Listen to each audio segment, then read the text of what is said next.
It's August 27th, 7:30 in the morning.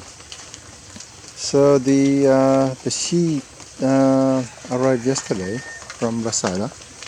So this is what you call a weed control sheet. So it allows water to pass through and air. So I'm going to disturb the bed and arrange it in such a manner that it covers 1 meter across and maybe 6 feet. Of course, I'm converting between metric and imperial. 6 feet or 3 meters or 3 yards. What I've been noticing, it's been raining lately. So when I use underground water to hydrate the bed, it takes a while for any mushroom to form. But when it rains, like these mushroom, I mean, they just came out of nowhere. I didn't even see any buds. It either tells me one thing or two things. One, if I don't have rain, then I have to use those water that you buy from water station. So rain is basically distilled water, and so what I'm going to do now is collect rainwater, and so instead of using underground water to hydrate the bed, it's to use rainwater instead. So that was quite an interesting, I thought, was discovery. Using groundwater, not good for the bed. Using rain or processed water. So I'm gonna collect water, rain. They're free. So and will not use underground water to hydrate the bed. So that was quite an interesting thought. Maybe it's a wrong thought, but that's what I observed. So rain versus groundwater. I'm going to use rainwater or processed water. As I've observed, they certainly look underhangs. Over here, there's quite a bit of nooks and crannies for the mushroom to form up. So maybe with the sheeting, instead of the mushroom coming out of overhangs and nooks and crannies, rifts and voids, I want the mushroom to form underneath the sheath. So it would act like nooks and crannies. Hopefully it will. But that's part of the process that I'm looking into. I can't artificially create voids and rifts, not understanding how that goes about, but I can certainly create an artificial environment where it acts like that underneath a canopy of this sort. So we'll see how that goes, because I'm looking at long term. So this bed is basically for research, and I'm going to disturb it, and I know that once I disturb it, it'll take a while for the bed mushroom to come out again, out of hiding. So I'm gonna harvest the mushroom. This will be a while before I get new mushrooms. So there's my psyllium, or no, that's ants. So since I'm gonna disturb the bed anyway, I'm just gonna disturb where they're growing. So like nooks and crannies, they just love to come out of there. So let's see here.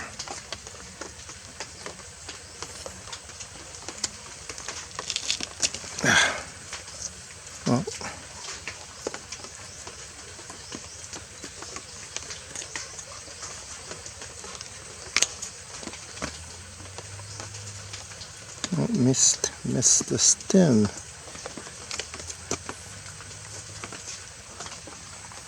That's two.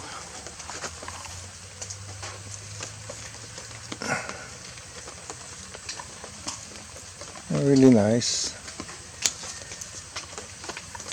This mushroom, incredibly, they just come out of nowhere.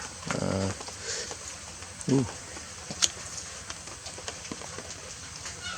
So that's four, and then there's two here.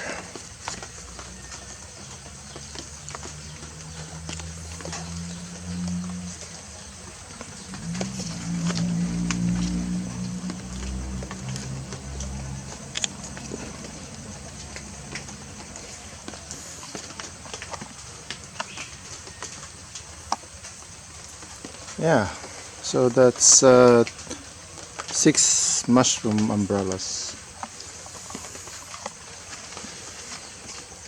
Now, if I can get mushroom growth to be consistent, I mean, quite frankly, that's 400 peso, but I want it to be consistent, so that there is a revenue stream and thousands of peso. But at this rate, like in the hundreds, it's alright, better than 0 peso. I'm sure it can be, I'm pretty confident it can be optimized for more pesos. That will take time to research. So, in the Philippines, you're time rich, but funds poor. It's really difficult to look for funds. So, yeah, that's how it goes here. I have disturbed the bed and created 4 sections. So one section, I don't know which one yet, will be underground water. The other 3 will be rainwater, and I will be taking spores from the mushroom I've harvested and will be seeding these different sections. This will help me determine the other type of experiments I want to execute. So this would help me continue my research on banana mushroom. The bed has rotted to the extent that we have those huge worms that lives in the dirt. So in the past, I used to eat these big worms, but that was the past when I was young. So I don't want to eat it now. Maybe I will. I'll barbecue a couple. There were like many. So these worms are actually beetle worms. So they're quite big. They're 3 inches long, 1 inch thick, about, and yeah, they just digest the rotting material. So that's why they become big. So that's the extent of my experiment, my continuing experiment in understanding banana mushroom. Certainly, whatever I will discover to improve yield will be at the final stage of my scaling production of banana mushroom. So I think it will be okay.